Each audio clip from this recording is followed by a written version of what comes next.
에베소 5장 15절부터 21절의 말씀.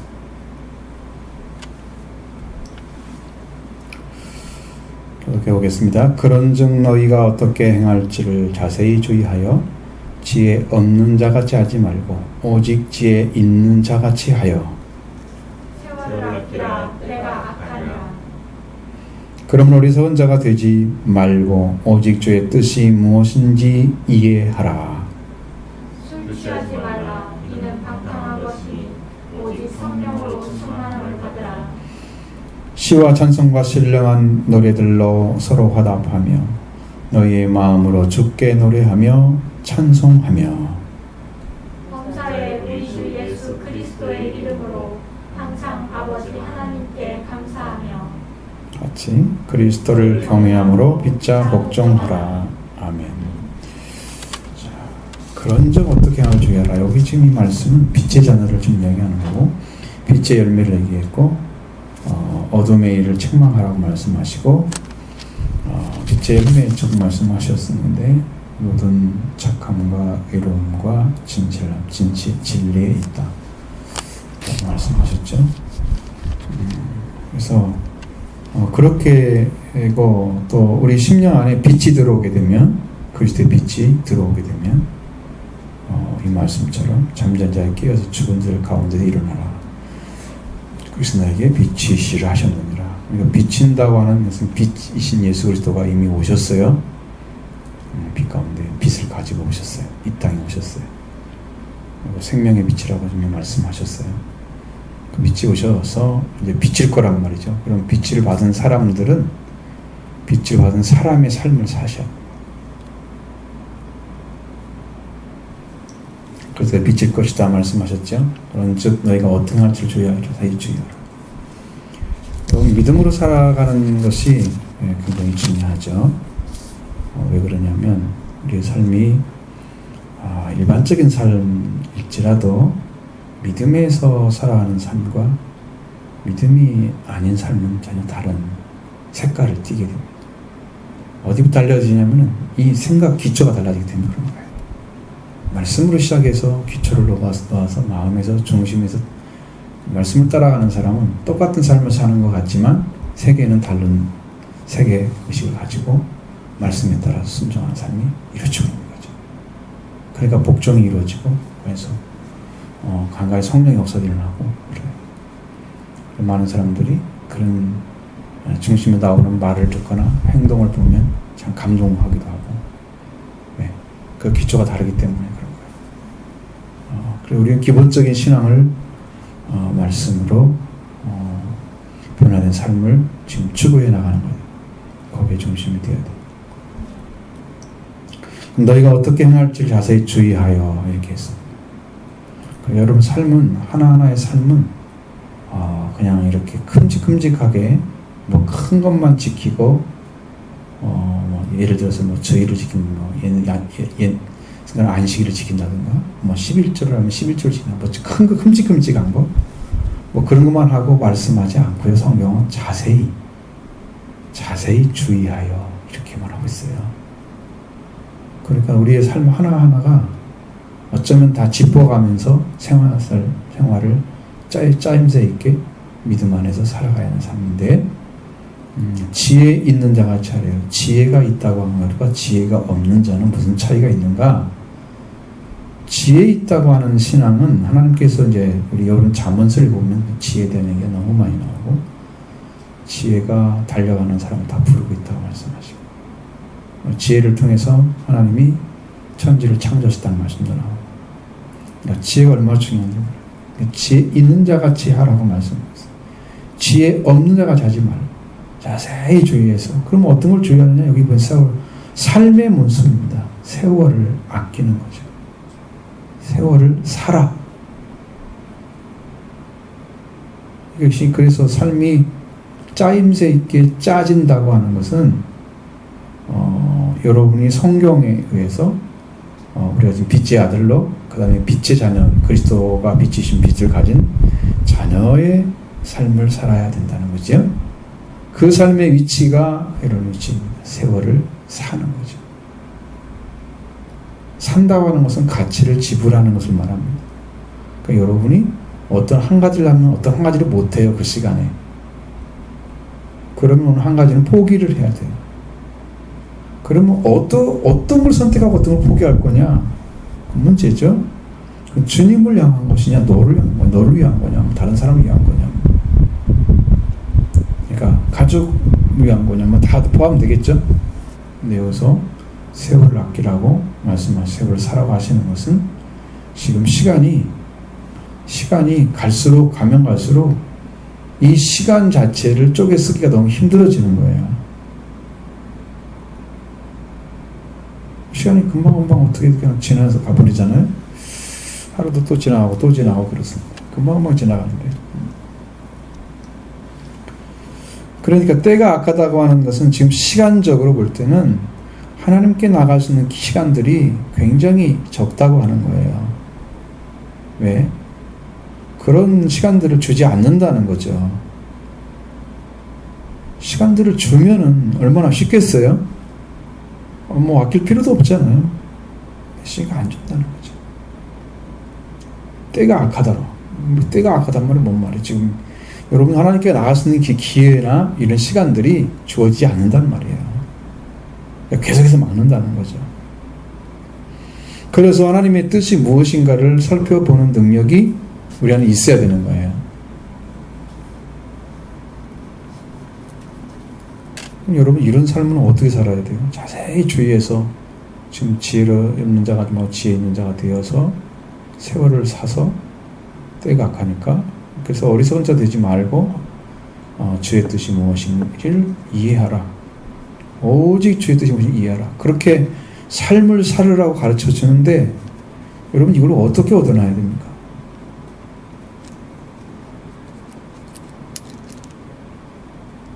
여러분의 신앙이 가장 빛나고 아름답고 힘있게 살아갈 수 있는 근거가 뭡니까?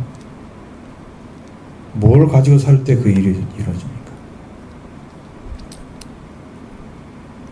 그러니까 여러분의 지혜나 생각을 가지고 살면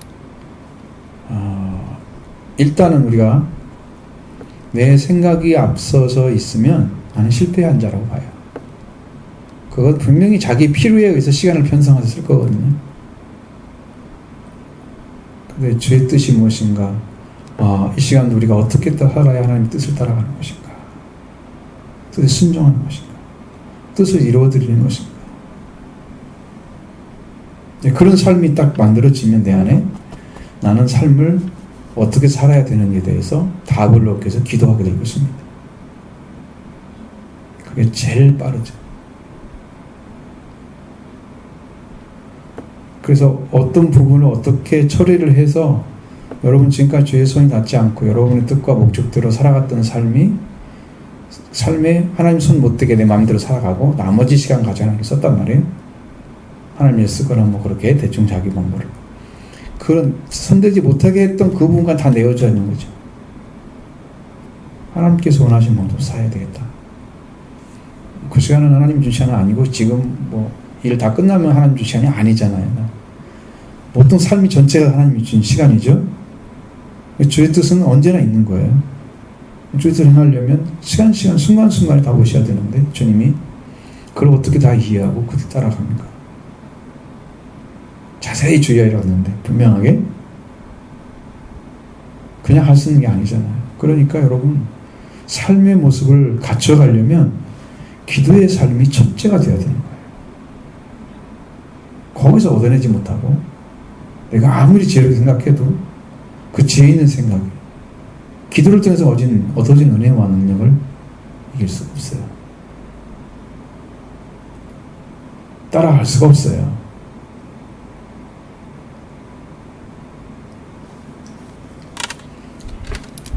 그렇지 않으면 우리는 어떤 삶을 살아가느냐?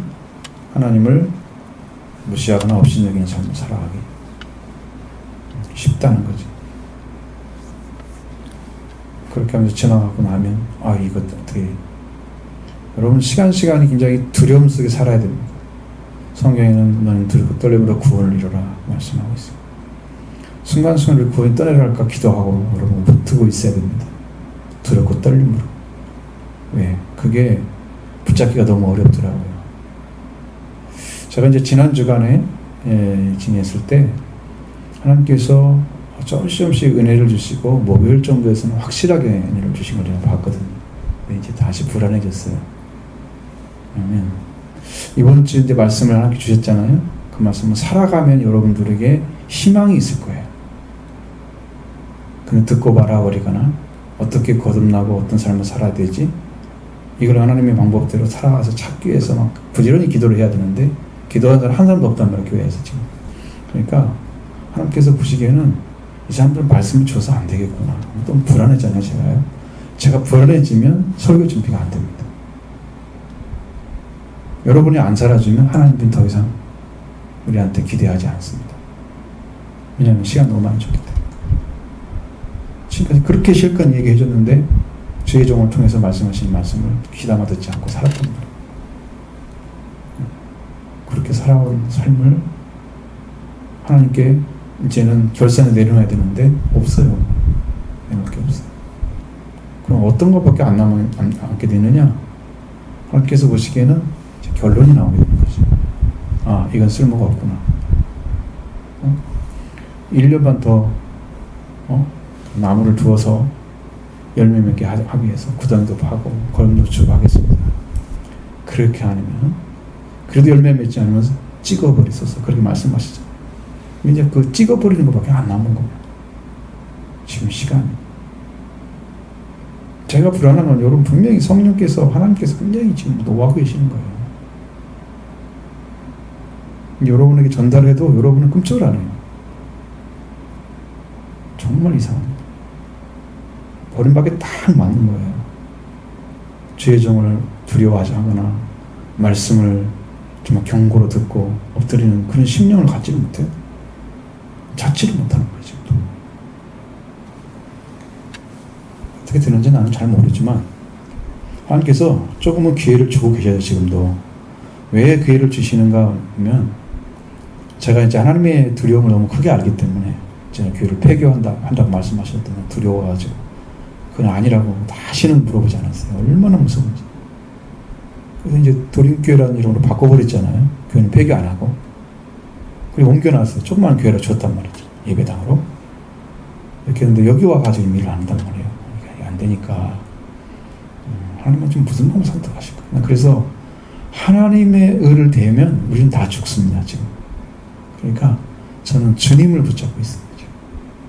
주님 살려주세요. 살려주시라. 이 경고의 메시지를 듣는 자만 살아날 것입니다. 이게 복음으로 들려오면 여러분을 살리는 마지막 기회로 들려오면 살 것입니다. 이게 안 되면 저를 어떻게 할지 모르겠어요. 저도 이제 각오를 하고 있습니다. 어떻게 보내든지 어디로 가든지 그건 저는 아버지 손에 완전히 맡겨놨어요. 그걸 기도하고 하나님 뜻대로 하겠습니다. 하나님 명령하시면 다 내려놓으라는 뜻대로 하겠습니다. 그렇게 기도하고 있습니다. 저는 아무 조건이 없습니다. 왜? 지금까지 지금 실컷 주었으니까 시혜를 10년이나 세월 줬잖아요. 여기. 그리고 삼촌도 있었고 이랬습니다. 어쨌든 주의 뜻이 무엇인가 이해를 못하면 문제가 생겨요. 지금 같은 시대죠. 지금 같은 시대에 어려운 그러한 전염병이 창궐하는 또 그런 세계 시대에 살고 있지만 동시에 살고 있지만 더 황홀한 곳이 있잖아요. 거기에 사는 분들은 얼마나 더 힘들겠습니까? 조심조심 해도 누가 어떤 사람이 어떻게 걸려서 감염의 정도가 나타나지 않고 아주 증상이 없는 사람들이 쑥 지나가서 걸렸으면 그거 어떻게 알아요? 자기 걸린지를. 저도 아닌데 또 걸리고. 그러니까 이게 지금 너무나 흡수게 퍼질 수 있는 확률이 아주 높아져 있습니다. 정의원 본부장이 다음 주에는 2,000명도 나올 수 있다고 얘기한 것이 바로 그거예요. 그러니까 지금 그런 시대에 살고 있잖아요. 이렇게 어려운 시대에 살수록 우리가 뭘 해야 되냐. 우리 더 뭘 해야지 하나님께 더 온전한 뜻을 선택할 수 있느냐. 쫓아가느냐. 여러분이 하나님께 도우심을 받고 보호하심을 얻기 위해서 주의 날개 아래 들어가셔야 됩니다. 주님의 날개 아래 들어가셔야 됩니다. 주의 그늘에서 쉬어야 됩니다. 주님의 이름 안에서 살아야 됩니다. 왜? 하나님이 그 권세를 가지고 계십니다.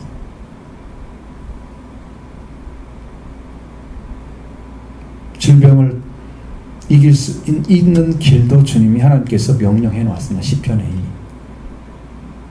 이미 말씀해 놨어요. 어떻게 하는 것인지 다 알려줬어요. 성경을 부지런히 읽어야 되죠. 그리고 주의 뜻이 무엇인가를 지금 이해하라고 말씀하셨습니다. 오직 주의 뜻이 무엇인가를 이해하라. 이것은 주님에 대한 이해, 주님의 뜻에 대한 이해가 얼마나 중요하지. 그래야 내가 세월을 사서 악한 세대 속에 사용하지 않고 거기에서 의해서 시간 뺏기지 않고 하나님 위해서 쓰게 되는 거죠. 하나님의 뜻을 이해했기 때문에 그대로 순종하게 되는 거죠. 그 삶을 이루어 가라는 거예요. 그러니까 그걸 어떻게 알아요, 여러분들이? 기도해야 알지요. 하나님 어떻게 해야 되겠습니까? 이 순간은 어떻게 해야 됩니까, 하나님? 제가 어떤 삶을 살아야 됩니까? 주여, 제가 하나님의 뜻을 순종하고 인간적인 다 하나님의 뜻을 따라가기로 합니다. 하면서 하나님의 뜻을 구하는 진실한 기도가 있어야 됩니다. 하나님 찾고 계십니다. 자, 그리고 술 취하지 말라는 말은 다른 말로 바꿔서 말하면 정신 차리라 그 말입니다. 술 취하지 않는 것이 정신을 차리는 것과 원어가 똑같아요. 이 원어에 똑같은 의미를 가지고 있어요. 술 취하지 않는 것, 그 다음에 정신 차리는 건 똑같습니다. 술 취한다는 말은 꼭 술 얘기를 하는 게 아니야. 원어가 똑같기 때문에 정신 차리는 것과. 그래서 술 취하지 말라 이렇게 표현해도 되고 정신을 차려라 그런 말도 되는 거예요. 정신을 차려라. 정신을 차려. 정신을 차리란 말은 방탕한 것은 이 말이 안 맞잖아요. 앞뒤가. 그럼 어디가 맞아요? 술 취하지 말라가 맞죠. 정신을 차리라 이는 방탕한 것이 이게 안 맞잖아요. 이게 언어는 똑같지만 해석을 어떻게 하느냐 다르죠. 그래서 우리가 살아가는 삶에서 술에 취하는 것은 뭘 의미하느냐 그러면 여러분 성경에는 뱀의 술에 취했단 말이 바벨론의 술에 취했단 말이 또 있고요. 그런 성경들이 몇 군데 나오거든요. 술에 대한 이야기가. 그것을 통해서 무엇을 상징적으로 얘기하냐면 여러분들이 지금 세상에 바벨론 세상을 상징하는 단어입니다. 마지막 멸망에 받는 나라가 계시록에서는 바벨론이죠. 상징하는 나라죠. 진짜 바벨론이 있는 게 아니죠. 없죠. 지금은 바벨론 나라가. 자, 마지막 때의 모습이죠. 근데 여기 분명히 바벨론에 취하지 말라는, 세상에 취하지 말라는 것은 여러분 술만 마시지 말라는 의미가 아니에요. 술만 마시지 말라는. 자, 술 취한 것은 방탕한 것이니 술 취하지 말라 이건 방탕한 것이니 이게 잘 안 맞지 앞뒤가. 술을 취하는 것은 방탕한 것이다 이 말이죠.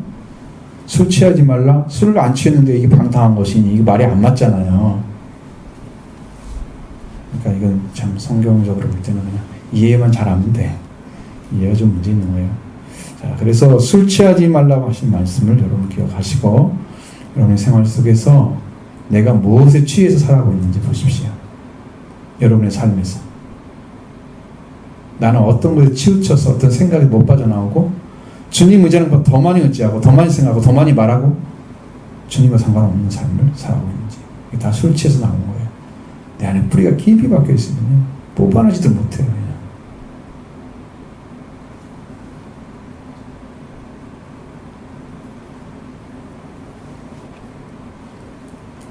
자, 그럼 세상 술에 취했거나 아니면 이 세상에 마시는 술에 취해도 이 술 자체가 우리를 정결하게 하거나 깨끗하게 하지 않습니다. 왜? 삶을 술을 취하면서 술에 취한 상태가 되면 점점 더 술에 취하고 싶은 거죠.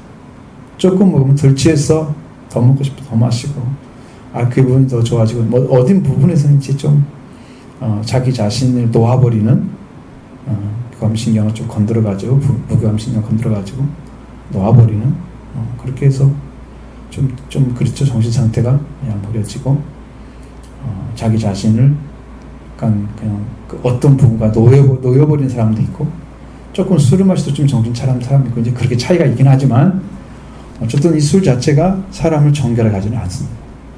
방탕한 삶을 이끄는 게 맞아요. 그렇기 때문에 그런 삶을 추구하고 살아가고 있다. 무슨 이미 나는 성령에 가는 성령을 향해서 가고 있지 않습니다. 말씀의 길을 찾아가고 있지 않습니다. 그러니까 이 사람은 자기가 가고 싶은 길을 자기가 원하는 대로 사는 사람이에요. 술에 취한 사람. 술을 취하지 않고 정신을 차린 상태로 살아가면 이것은 하나님을 향해서 가는 거예요. 세상에 어떤 거에 술 취하죠. 세상 어떤 것에 막 취해가지고 막 이것도 좋아하죠. 이것 좋아하고 저것 좋아하고 막 그런 사람들. 정신 못 차리고 술 취한 사람도 있잖아요.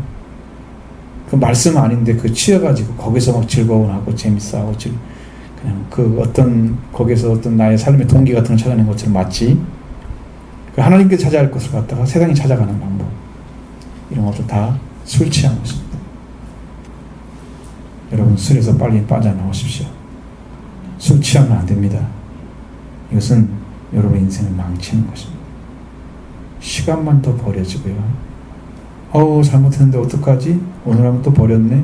내일 잘하지. 그리고 내일 또 똑같이 하는 삶을 살아갑니다. 술 취한 것이 안 끊어지기 때문입니다. 취하지 말라 그러면 정신을 차린 상태를 빨리 복귀해야 됩니다. 그리고 하나님께 기도하십시오.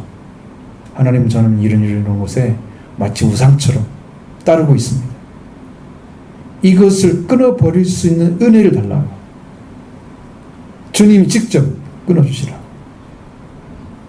예전에 술 취해가지고 어떤 사람들이 은혜를 받거나 술을 냄새도 맡기 싫어버리는 사람들이 있단 말이죠.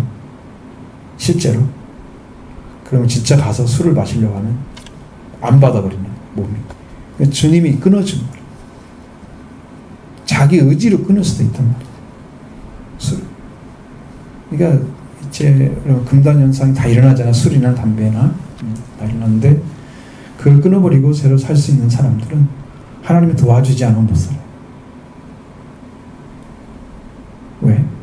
어느 순간에 옛날에 먹었던 그 사람들과 같이 어울리게 되면 그것이 나와 나 관계에서 또 옛 생각을 뿜어나게 할 수도 있단 말이에요. 내 속에 있는. 아예 끊어졌으면 그거 안 해. 나 그거 안 는다. 멈춰. 그렇게 해서 완전히 끊어버리면 그 사람들도 이해를 하고 그냥 그런가 하고 지나갈 수 있는 부분이 생기잖아요. 뭐 그 사람들이 어울려야 할 필요가 갖고 있으면 몰라도 없으면 안 만나는 게 좋죠. 술 친구가 뭐 얼마나 중요하다고 뭐 콩콩 끓고 살아. 그래서 그런 삶에서 여러분이 해방되기 위해서 완전하게 하나님의 은혜를 구해야 됩니다. 반드시 하나님 도와주십니다. 자신의 생각도 안 나게 만들어요. 술 냄새 맡기도 싫고. 그러면 여러분이 하나님께 뭘 찾으면은 세상에 술에 안 취할까? 하늘나라의 보화를 찾으면 안 취합니다. 하나님께 가치가 있다는 걸 찾아내면 안 취합니다. 세상보다 가치가 월등히 뛰어난 가치를 가지고 있다는 걸 발견하게 되면 내 소유를 팔아서 오히려 그걸 사죠. 거꾸로 나가죠. 그러나 그걸 모르는 사람들은 내 소유만 지키려고 내 것 중심으로 살아요. 그러니까 그것은 가치가 없는 거예요. 그러니까 그런 삶을 살아가기 위해서 방탕한 것이 아니고 성령의 충만함을 받아가는 삶, 말씀을 인도받는 삶, 성령의 도우심 받는 삶, 성령이 우리를 통해서 이제 말씀을 행하도록 은혜도 주시고 지혜도 주시고 때에 따라서는 이해력도 허락해 주십니다. 그래서 좀 더 깊이 이해할 수 있도록 해주시고, 그래서 성령의 도우심을 통해서만 여러분이 이런 삶의 모습들을 끊어버릴 수가 있어요. 성령의 충만함을 받으라는 것은 충만함을 받고 또 받으라는 얘기입니다. 미완료죠, 미완료. 완료가 아닙니다. 성령은 계속 오셔야 됩니다. 그러니까 제가 오히려 들어올 때도 주님 아시죠? 성령님 오세요. 말씀해 주세요. 꼭 그러고 와서 기도하면서도 성령 역사를 가지고, 성령 안 받아서 그런 게 아니고 받아도 충만함을 계속 받아야 되는 거예요. 성령을 소멸하지 말라는 말씀도 있잖아요. 불을 꺼버리는, 성령의 역사가 있는데 불을 꺼버리는 거야. 예언도 멸시치 말라 말씀 나오겠지만 성령 소멸하지 말라. 성령이 불을 끄는 거야. 소멸이란 불을 끄는 거야. 성령의 충만을 받아야만이 우리한테 뭐가 나오냐? 시와 찬미와 이게 신령한 노래들이 이렇게 나오는 거죠. 왜? 영적으로 이게 완전히 이제 달라진 거예요. 성령의 충만을 받으면. 여러분이 생각지 못한 하나님으로도 받는 어떠한 문학적인 것들이 가치가 찾아지거나, 시도 그게 관련된 거죠. 시가. 우리는 시라고 쓰지만 시는 이제 절에서 나오는 말인데, 우리는 이제 절에서 나오는 말은 아니지. 그건 이제 한자의 의미이지. 시를 쓴단 말이죠. 자, 그래서 여러분이 이제 이러한 시가 나오고 영적인 거에서 어떤 목사님은 은혜를 받고 찬송가를 만들었어요. 찬양을 만들었는데 제가 봤어요. 근데 그거 상당히 예뻤어요. 하나님 주신 게 맞아요. 그런 곡조는 사람이 만들기 어려워요. 예쁜 곡조들은 사람이 만들어서 상당히 인위적이야. 근데 한국 사람들이 만들면 특별히 한국적인 국조가 자꾸 들어가는데, 왜 들어가냐? 한국적인 냄새를 풍기기 싶어서 그런 곡조를 집어넣는 것 같아요. 우리 대부분의 사람들은 찬송가는 그런 곡조가 안 들어가서 한국적이지 않아요. 천국에서 가면 아리랑 같은 그런 찬송이 있을 리가 없어요. 제가 봤을 때는 영적인 무슨 그게 아니에요. 그래서 시와 찬송이 나와야 됩니다. 양적으로.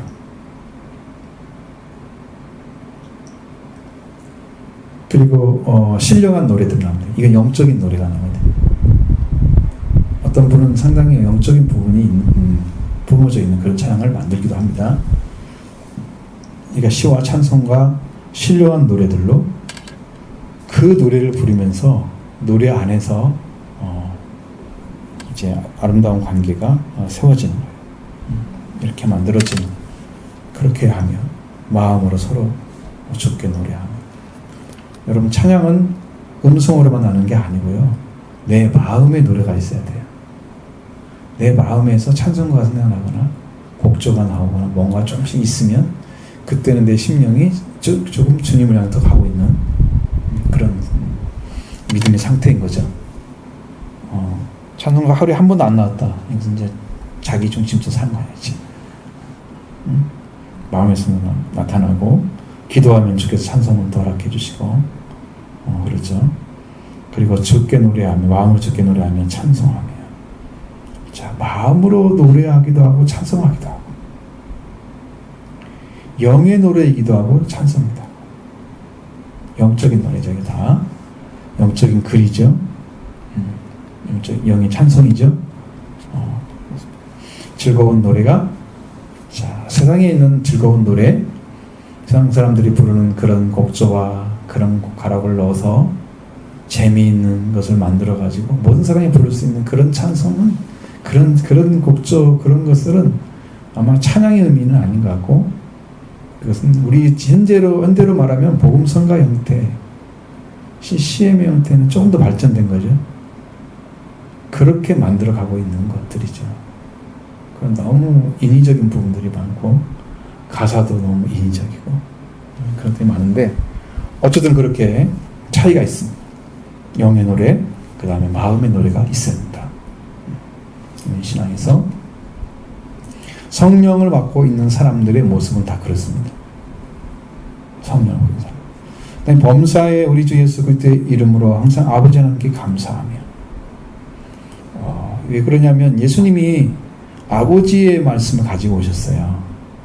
그럼 아버지의 뜻과 목적을 위해서 예수님이 이 땅에서 일하고 계시는데, 일을 하셨는데, 그 예수님 통해서 하나님을 아버지라 부르는 자가 됐어요, 우리가.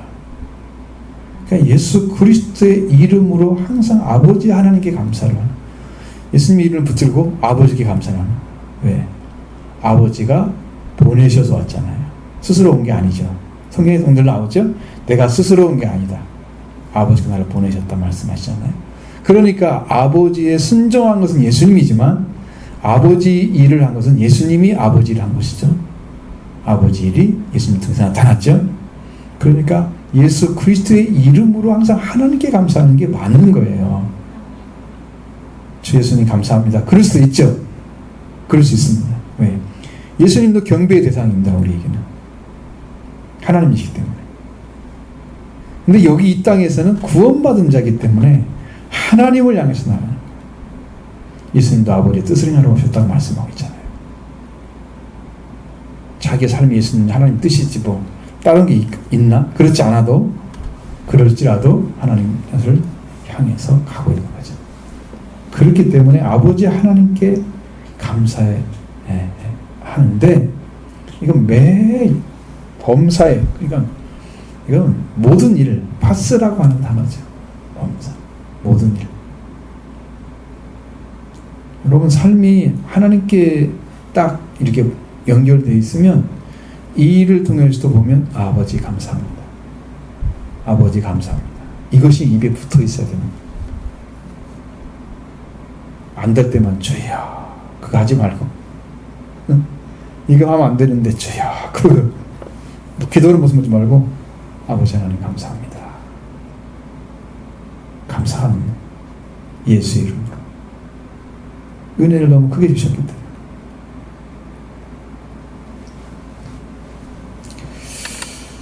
그리고 그리스도를 복종하여 경외함으로 피차 복종하라고 말씀하고 있습니다.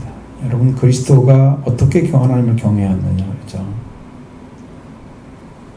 그리스도가 어떻게 하나님을 경외했길래? 그리스도를 경외하면, 그리스도에서 끊어지면은 구원도 끊어지고요. 여러분 그리스도가 끊어졌는데 하나님이 구원하는 건 없어요. 그리스도에서 끊어지지 아니하면 하나님 구원해요. 왜? 은혜는 그리스도를 통해서만 왔어요. 이 땅에. 이 하나님께서 베푸는 은혜도 그리스도를 통해 나타나는 거예요. 왜? 하나님과 그리스도의 똑같은 것이니까. 하나예요. 그래서 그리스도를 복종함으로, 경외함으로 복종하는 것이 이루어져야 됩니다.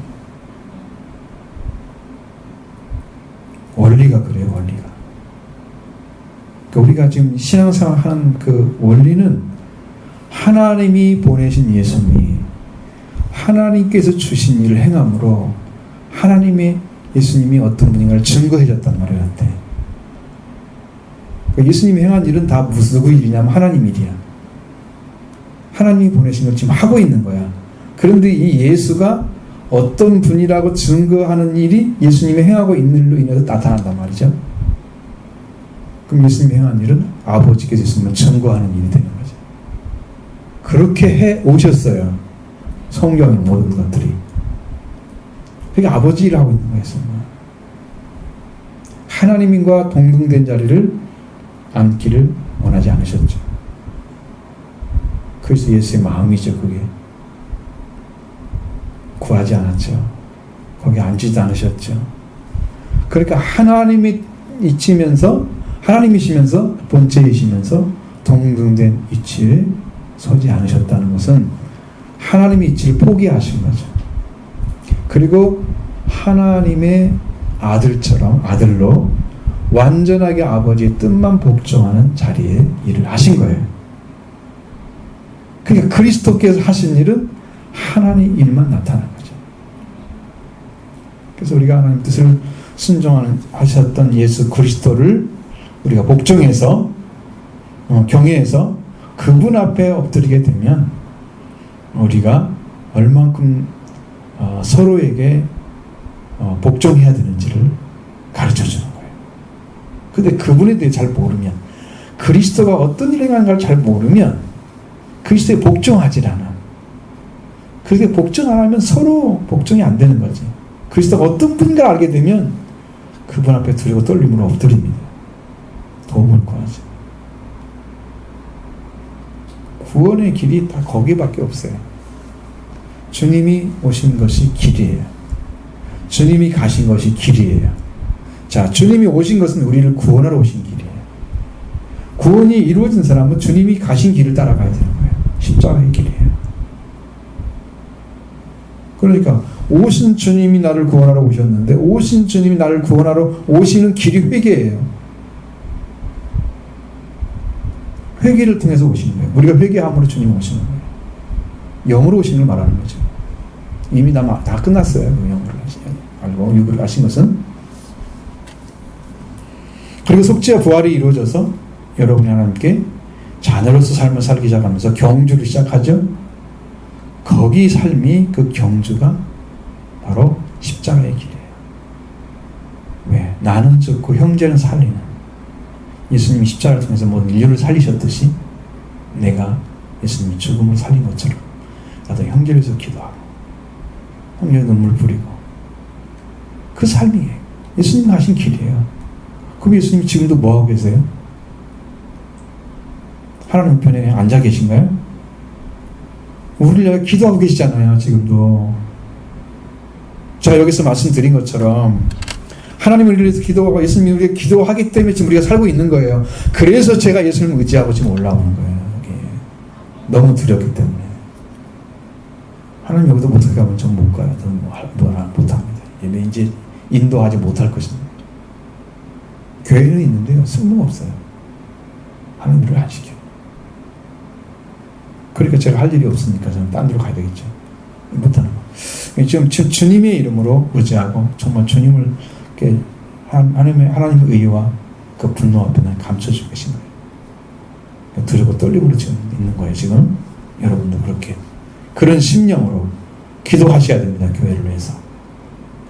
교회에 오셔서 기도하시는 거예요. 왜?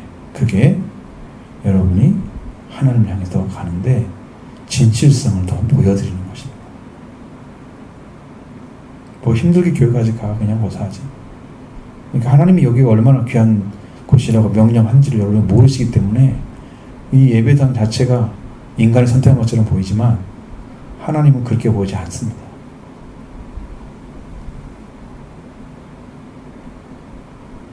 여기에 들어온 사람들은 신발을 벗고 오십니다. 옛사람이 신발을 벗고 사명자로서 부름받고 들어오셔야 돼요. 근데 그런 거 안 하고 와서 또 훈련을 시켰는데 말씀 순종하고 이렇게 살았기 때문에 하나님이 그걸 싫어하시는 거예요. 이런 귀한 곳인데 여기 와서 눈물 뿌리면서 기도하면 하나님 들어주실 거예요. 왜? 그걸 보기를 원하세요. 지금 그 여러분 눈물샘을 담아놓은 그릇이 있다고 그래요. 하늘에 가면.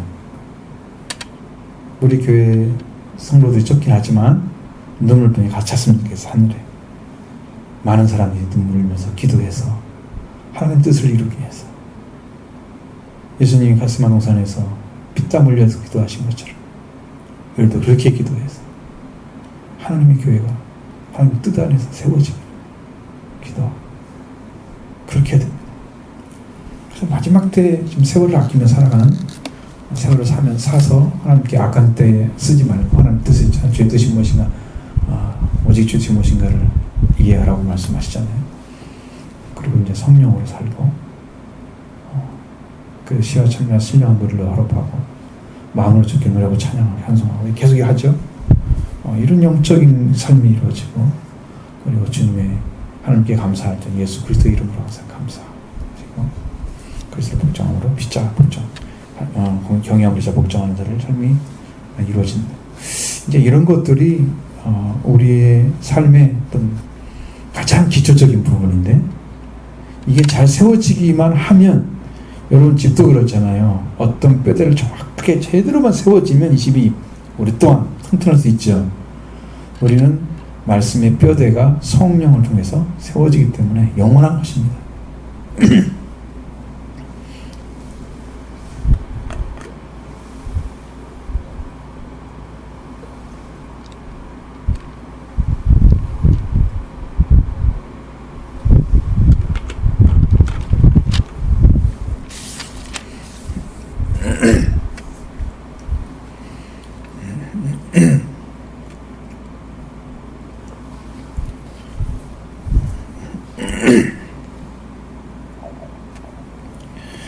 그래서 우리가 해야 될 일이 뭐냐, 마지막 때 해야 할 일이 뭐냐면, 여러분이 신앙 가운데서 하나님께서 이제 마지막 원하시는 것이 여러분 회개를 요구하고 있습니다.